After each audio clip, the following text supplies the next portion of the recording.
What up, though? As we learn what freedom feels like, which none of us have ever experienced except for rich people,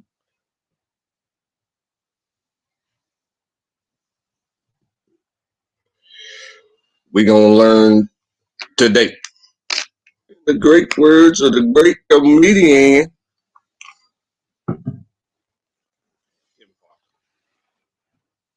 Funny nigga.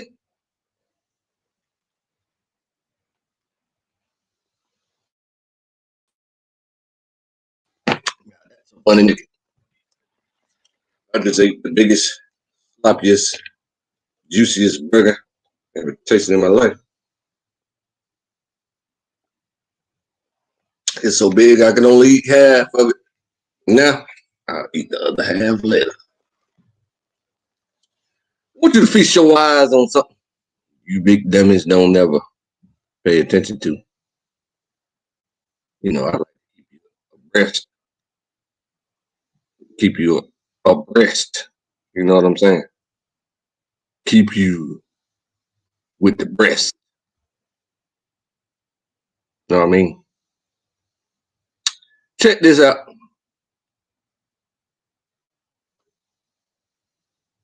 A military unit has attempted to seize the presidential palace in Niger's capital, Niamey, a security source said on Wednesday, just days before handover of power.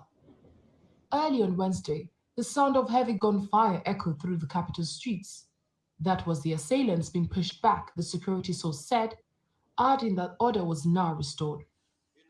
Three other security sources said the rebellious unit from a nearby airbase had fled after the attack was met with heavy shelling and gunfire from the Presidential Guard unit. A search is ongoing. The sources who spoke on condition of anonymity did not comment on the whereabouts of the president-elect Mohamed Bazoum. He is due to be sworn in on Friday after an election victory that was disputed by his opponent, former President Mohamed Usman. The inauguration marks the first democratic transition of power in a country that has witnessed four military coups since independence from France in 1960. Both attacks by Islamic militants and protests have increased since Bazoum's victory in the presidential runoff in February. Usman says the vote was made by fraud. In pockets of the capital on Wednesday, his supporters took to the streets for a scheduled protest. Police fired tear gas, according to witnesses, who also said roads out of the city had been closed. Okay, so you people saw that title and thought it said niggeria. Nope, it says nigger. So that right there is a country that just performed elections for the very first time ever, and they ain't have nothing but a minor little skirmish.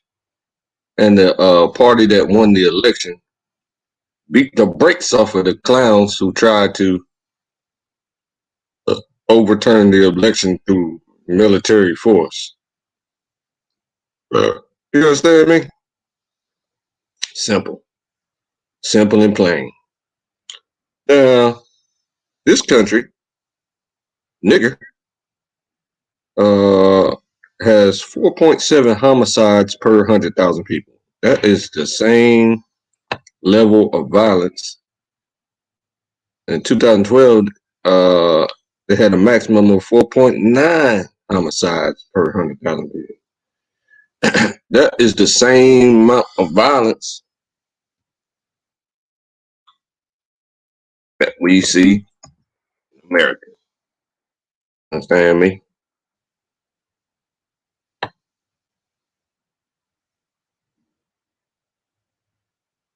Oh, you want to try to hide it now? Let's see here. We just had it just a second ago. Here we go. It's up top.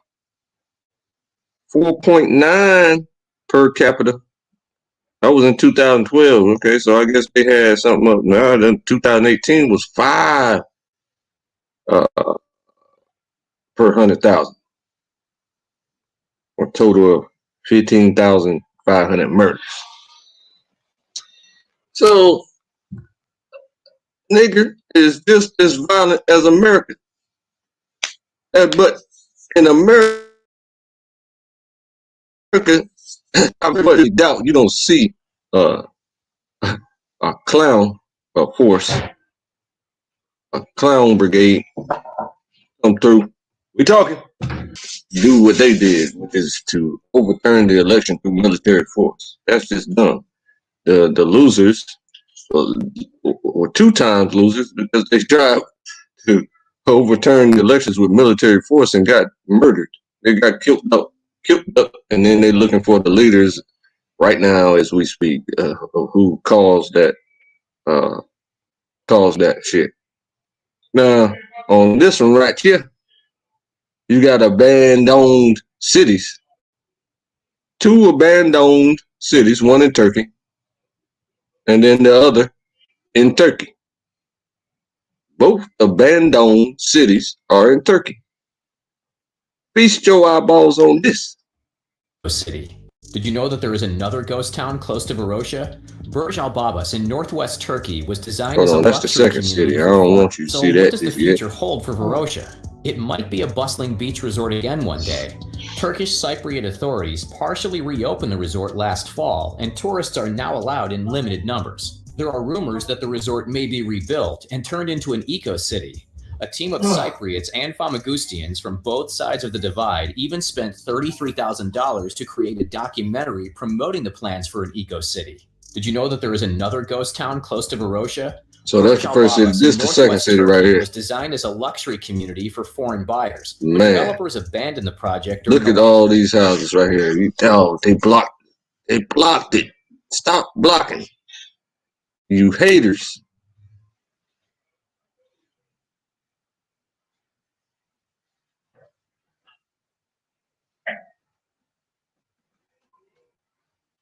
I want y'all to see it from the top. Look at all these mansions. A mansion is a minimum of 8,000 square foot house in this abandoned city. That begs the question: how in the hell did these 2 cities fail and become abandoned? Well, the first, this is an abandoned city with hundreds of fully built mansions in this joke. That begs the question: how did it fail? This first one that I was showing you is a resort. This one, let me show you. Hold up. See, there's a resort right there. Hold up. Let me get to it. All right, so they had to go through 2 strict layers of security to get into this abandoned resort. The abandoned resort, as you can see by the title, cost $150 billion to build back in the 1960s. They had a Ford factory there. They built Fords and sold $1 million worth of cars per month. That's crazy. So how did all that fail? All this grandiose building, how did it fail? Because they're not supposed to be the ones to do it. It's supposed to be us that do this. And that's what I know, and that's what I'm sharing with you, so that you can make that happen. Okay, so any questions? Salute Leonard. Salute Luke. Salutey Looty. Now, I've told y'all this multiple times for many years, and the understanding of this is growing to. We got I linked up with a crew that got 10,000 members on paper and 2,000 active members, and that's those shows that I be posting on here with the 400 people on the panel live at, you know what I'm saying, at one time. So they comprehend how these processes are based on self-reparations. That's the form that they use. You remember yesterday when I posted that debate about reparations. There's three forms of reparations. There's self-reparations, then there's national reparations, then there's individual reparations. Individual reparations is a simple process of suing the United States and proving that you have one slave in your ancestry. So that's easy. National reparations is a little trickier because you got to have political will, and then you got, I mean, millions of haters that don't want it to happen.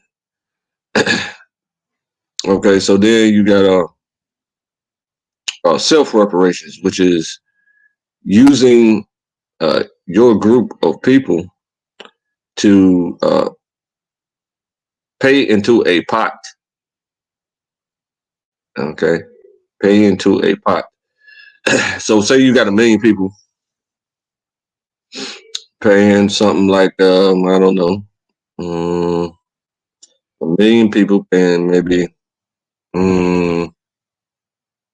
yeah, I don't know. I guess you could say something like $1,000 a year or something like that. I think that's what Ambassador Jim Koa always uses. $1,000 a year is $1 billion a year. So that's the budget for that group of people. And 1 million, that's nothing. That's nothing. Not a lot of people at all. So then you got $1 billion a year in order to you can use that pot to leverage that pot of monies to grow that pot of monies by funding expert developers, you know what I mean, that are building things and creating revenues that can pay back the loan, you know, a number of people very simply and easily. Then you got the pot itself. You can leverage the pot itself by plopping it into a bank. So now that $1 billion, if you were to plop $1 billion into your own bank, right, which is what we're doing over here on this side of the tracks, away the haters, right? That $1 billion will instantly become $10 billion because banks, whenever a bank has any asset, if they have $1 in their bank, which is, you know, impossible, but I guess a minimum to start a brick and mortar bank is something like $1 million or something like that. The moment that they have their licensing and all that stuff, and they have their funds in that bank that they own, that $1 million instantly becomes $10 million on the books. $10 million. So with $1 billion in the bank, that will instantly become I'm talking about the bank that we own now. It's called ADIS. That $1 billion will instantly become $10 billion.